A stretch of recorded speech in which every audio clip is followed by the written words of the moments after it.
A student demonstrator speaks to National Guard members in Venezuela during protests in 2014. Photo by James 42 via Wikimedia Commons, CC0. Online censorship and repression of social media users are reaching new heights in Venezuela, where citizens continue to protest dire economic and public health conditions wrought by the country's ongoing political crisis. It has become extraordinarily difficult for journalists to report the news, as they face regular accusations of disturbing public order or threatening the revolution. Social media users who actively engage with the broad public on various civic issues are also being targeted. In mid-May, popular Twitter user Pedro Jaimes, who offered climate, meteorological and air traffic reports to nearly 80,000 followers, went missing. Shortly before his disappearance, Jaimes had tweeted about the pathway of an airplane carrying Venezuelan President Nicolas Maduro, information that is available to the public through online news outlet Efecto Cocuyo. On June 15, more than a month after he went missing, Jaimes called family members to inform them that he had been detained inside El Helicoide, the military facility turned prison belonging to the Bolivarian National Intelligence Service, SEBIN. Meanwhile, accessing basic information and communication platforms online is becoming ever more difficult. With electrical grids faltering for lack of maintenance and periodically deactivated in an effort to ration energy, internet access is never a guarantee. Yet web-based news and communication systems are increasingly the only way that Venezuelans can exchange and obtain information independent of the state. In early June, the websites of two major news outlets, La Patilla and El Nacional, were blocked, along with access points for the Tor network, which enables internet users to circumvent online censorship. Major pornography websites have been blocked as well, in what may be an attempt to test the country's online censorship capacity. In some countries, these types of measures have been a precursor to efforts to increase online censorship.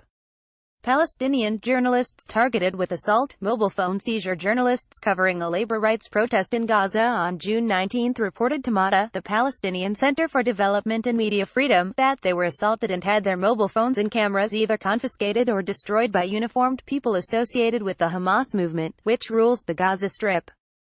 At a June 15 protest in the West Bank city of Ramallah, journalists reported that Palestinian Authority security forces used similar tactics in an effort to stop them from filming and reporting on the protest. Nigerian student suspended for lamenting school's poor infrastructure. Kunle Adebayo, a law student at Nigeria's University of Ibadan, was suspended for 2 semesters for writing an article that was deemed critical of the university administration. On April 20, Kunle Adebayo wrote an opinion article, UI, The Irony of Fashionable Rooftops and Awful Interiors, which described the deplorable state of infrastructure in student residences in his university. University administrators then summoned Adebayo to a disciplinary panel, which described Adebayo's article as rude, defamatory and insubordinate, and issued his suspension. In an article for Sahara Reporters, Fisayo Soyombo, an award-winning investigative journalist and an alumnus of University of Ibadan, described the disciplinary action against Adebayo as a clear uppercut on press freedom. Cuban authorities revoke press credentials from renowned blogger, veteran blogger and former BBC correspondent Fernando Ravsberg, an Uruguayan journalist who has made his home in Cuba since the late 1990s, was denied press credentials by Cuban media regulators for the first time. Ravsberg had long used earnings from his work as an accredited foreign journalist to support his popular blog, Cartas desde Cuba, Letters from Cuba, where he writes critical commentary about public life and politics in Cuba, and where a single post regularly garners hundreds of comments from readers. Ravsberg reflected on the move in his own words, "Over these past 10 years, they have tried to tame me with kind words of advice, hidden threats, with breaking my teeth, demanding that I be expelled from the country, and warnings directed at my children. None of this has worked until now, but removing my foreign media credentials has allowed them to give Cartas a coup de grace." In Nicaragua, pro-government forces seem to be changing people's Wi-Fi network names, with anti-government protests still raging in Nicaragua. Hundreds of people reported in mid-June that their SSID, their Wi-Fi network names, had spontaneously changed in the middle of the night. All of those reporting the change were subscribers to Claro, a subsidiary of the Mexican telecommunications giant América Móvil. Wi-Fi networks were renamed Quit and Lose Tranks, which means stop the barricades, a reference to a common local protest tactic of blocking roadways.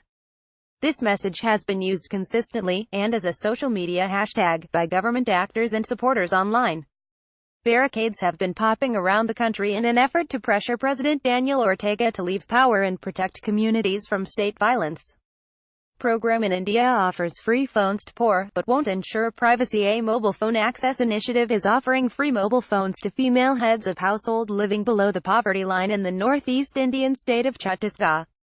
Although the phones come free of any monetary charge, people who join the program must provide their national ID numbers, associated with India's controversial Aadhaar national ID scheme, and sign a document giving the government consent to use those Aadhaar numbers. An investigation by independent news site Scroll.in showed that participants have not been told how the government might use their Aadhaar numbers. New research. Subscribe to the Netizen Report.